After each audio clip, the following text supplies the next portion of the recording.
Hey everyone, welcome to my art channel. My name is Jelaine and thank you so much for being here. I'm really excited because this is my very first art video and today we will be painting avocado in watercolor. For this piece, I'm using 100% cotton watercolor paper, 2 round brushes, and mostly Daniel Smith and Holbein watercolor paints. Don't worry, you don't have to use the exact same materials I do. Just use whatever watercolor supplies you have on hand and have fun with it. I'll also link everything down in the description, including the sketch, materials, and my color mixes so you can easily follow along. I already have the sketch ready here and I'll quickly show it to you before we start painting. If you'd like to use the same outline, I've also linked the sketch in the description below. Let's start with the flesh of the avocado. I'm using a mix of sap green and cadmium yellow light for a fresh, bright tone. I'm applying a light, even wash over the whole area, keeping it nice and smooth. Don't worry about getting it perfect. This is just our base layer to build on later.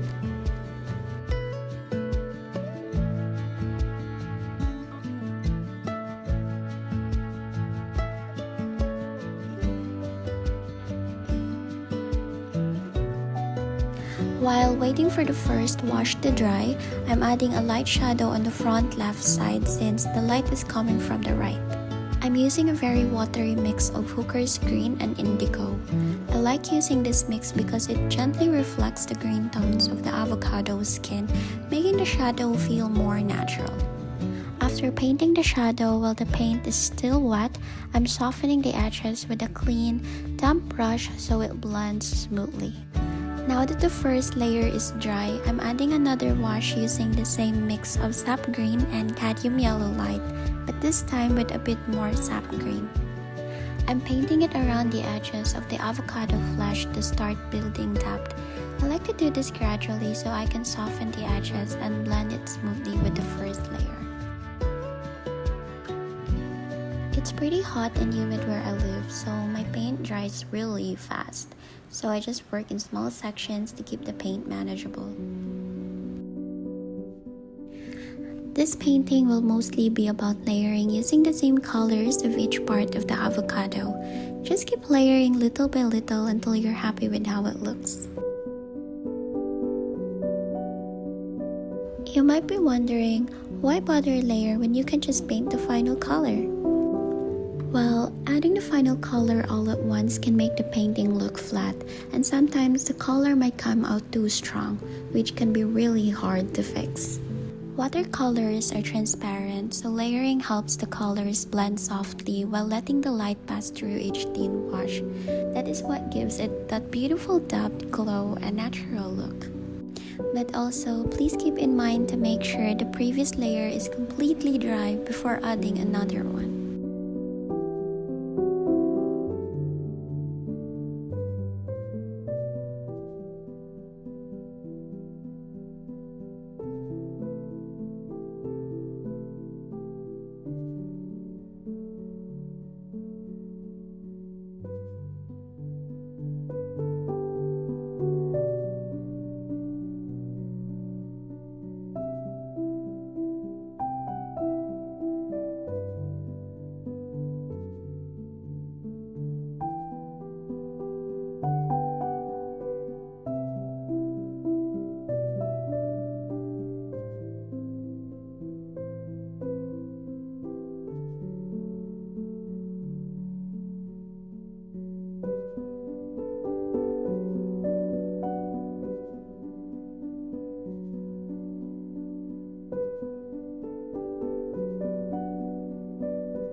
Now we're moving on to the pit, and for this, I'm using yellow ochre. I'm applying it with a fairly rich mix, not too watery so we get that warm golden base color right away. For the avocado skin, I'm using a mix of hooker's green and burnt umber. I'll start with the front avocado first, not painting the skin all over, and I'm leaving the upper part lighter so I can build it up later.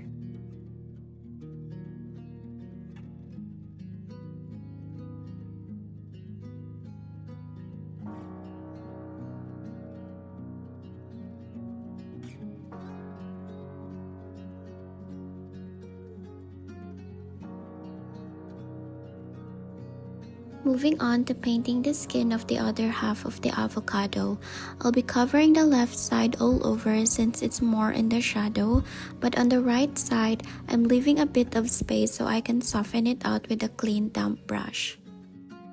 I'm going over the sides of the avocado flesh again using the first mixture, but with a little more sap green. This helps build up the color around the edges and gives the avocado more depth and dimension.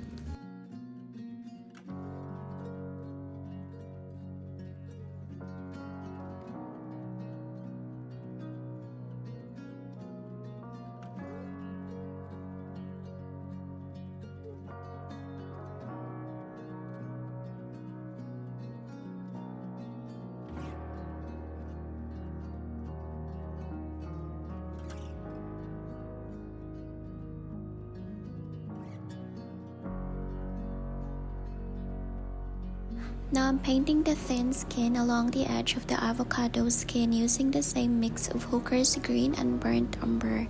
It's a small detail, but it really helps define the shape.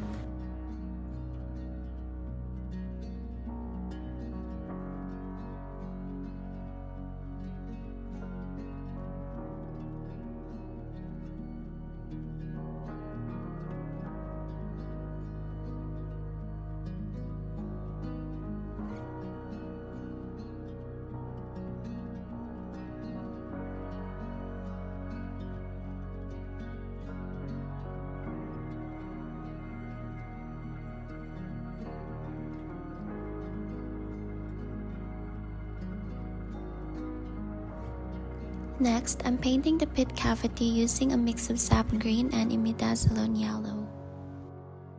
I'm adding another layer to the pit using burnt umber on the left side for the shadow, then blending it into a mix of burnt umber and yellow ochre.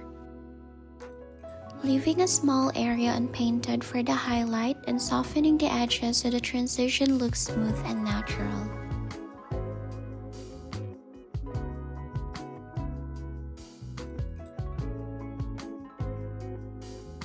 Next, I'm glazing a watery mix of imidazzolone yellow over the avocado flesh. This adds a nice warmth to the color and makes the avocado look more fresh and lively.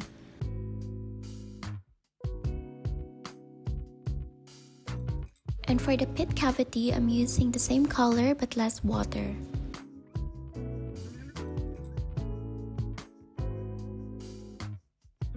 Next, I'm adding the pit's shadow using a watery mix of burnt umber and a little sap green. After that, I'm softening the edges with a clean damp brush. Now I'm adding a shadow inside the pit cavity using a mix of sap green with a little yellow ochre, then softening the edges with a clean damp brush so it blends smoothly with the rest of the flesh. I want to make the shadow a bit darker, so I'm painting over it with the same mix of indigo and sap green.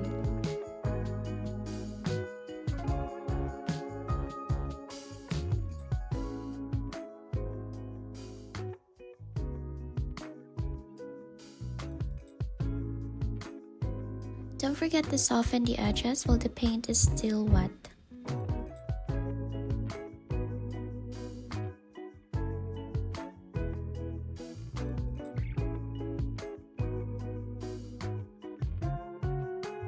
The next few steps will just be about building up the colors using the same mixtures, layer by layer, until I'm happy with the depth and balance of the painting.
Now I'm adding the little detail at the stem end of the avocado using burnt sienna.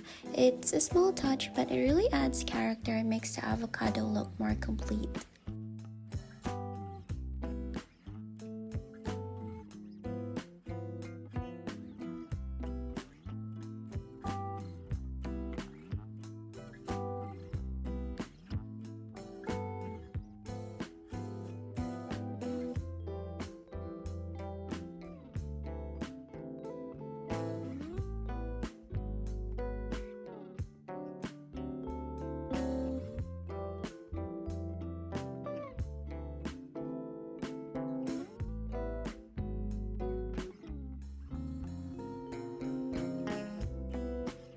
And finally, I'm adding some highlights using a white gel pen.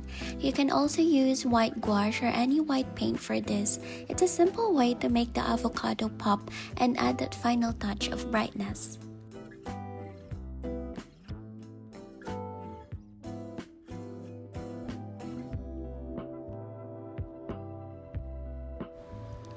And that's it for today's painting. I hope you enjoyed painting along with me, and if you did, please give this video a thumbs up and subscribe for more watercolor tutorials and art vlogs. I'd love to have you join this little art community I'm building. Thank you so much for watching, and I'll see you in the next one. Bye!